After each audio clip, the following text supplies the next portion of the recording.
Сәлем баршаңызға достар, сіздермен Ләззат. Бүгін сіздерге өзімнің палау жасау әдісімен бөлісетін боламын. Міндетті түрде видеоны соңына дейін қарап жасап көріңіздер. Күріштері бір-біріне жабыспайтын, шашыраңқы болып пісетін әрі қып-қызыл өте дәмді палаудың рецептісімен бөлісетін боламын. Ең әуелі қажетті азық-түліктердің барлығын аршып, дайындап, кесіп турап алатын боламыз. Мен жылқы етін қолдандым. Жылқы етін кішкене осылай майда бөліктерге бөлдім. Етті одан да майда етіп турау барлығы өз еріктеріңізде.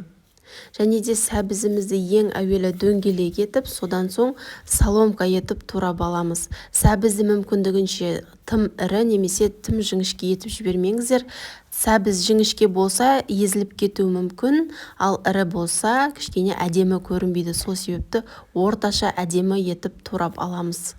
Пиязды да мүмкіндігінше көп болса, сіздердің палауларыңыз өте дәмді болады.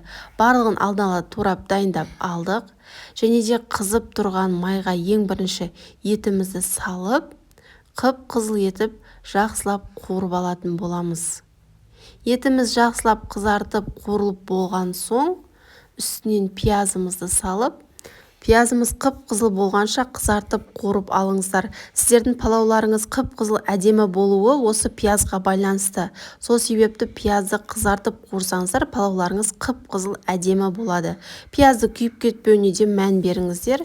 Менің пиязым осылай қып-қызыл болғанша жақсылап қуырып алдым. Содан соң барып сәбізді салатын боламыз. Осындай түс болған кезде сәбізді салыңыздар. Сәбізді салған соң, сәбізді көп қуырудың қажеті жоқ. Небәрі 2-3 рет жақсылап араластырып қуырып алсаңыздар, сол жеткілікті болады. Сәбіздеріңіз езіліп кетпес үшін осылай сәбізді қуырып болған соң, бірден су құятын боламыз. Суды осы еттің бетін жауып тұратындай етіп құйыңыздар. Қазір бізде етімізді 1 сағат қайнатып пісіріп алатын боламыз. Сол себепті суын кішкене еттің бетін жауып тұратындай етіміз пісетіндей етіп құямыз. Және де дәміне қарай тұзымызды саламыз. Мен нут қосамын, яғни нохат деп айтады. Нохаттан кішкене салып, алдын ала пісірілген нохат. Егер сіздер палауды бүгін істейтін болсаңыздар, 1 күн алдын суға бұқтырып қойсаңыздар болады. Және де 1 сағат бойында жақсылап пісіріп аламыз. Мен осындай күріш қолданамын. Лазер күріші өте дәмді, сіздерге де алуға кеңес беремін. Және де күрішімізді тазалап, суы мөлдір болғанша жақсылап жуып алыңыздар. Және де етіміз пісуге жақын қалған кезде біз күрішімізді саламыз, жақсылап жуып. Егер сіздерде су жеткіліксіз болып жатса, суды кішкене құйып жіберіңіздер. Менде су азайып кеткен соң, күріштің бетін жауып тұратындай етіп қайтадан су қойдым. Және де зира салдым. Ол әркімнің өз қалауы бойынша салсаңыздар да, салмасаңыздар да болады. Және де бетін жауып, орташа отта 10 минут қатты су азайғанша қайнатып жіберіңіздер.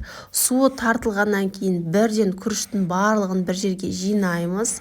Күрішті жақсылап бір жерге жинап болған соң, қасықтың көмегімен, немесе кез келген бір заттың көмегімен ортасын тесіп шығасыздар дәл осылай. Содан соң ең төменгі оттың баяулығына қоясыздар, және де күрішіміз піскенше бұқтырып қоясыздар. Біздің күрішіміз пісіп шықты. Қараңыздар, бір-біріне жабыспайтын өте дәмді әрі қып-қызыл палау болып шықты. Сіздер де дәл осы рецептпен жасап көріңіздер. Сіздерге пайдалы болып жатса, әсіресе қыздарға немесе жаңадан түскен келіншектерге пайдалы болатынына сенімдімін. Видео ұнаса лайк басып, пікір қалдыруды ұмытпаңыздар. Каналға да тіркеліп қойыңыздар. Назарларыңызға үлкен рахмет. Сіздермен болған Ләззат.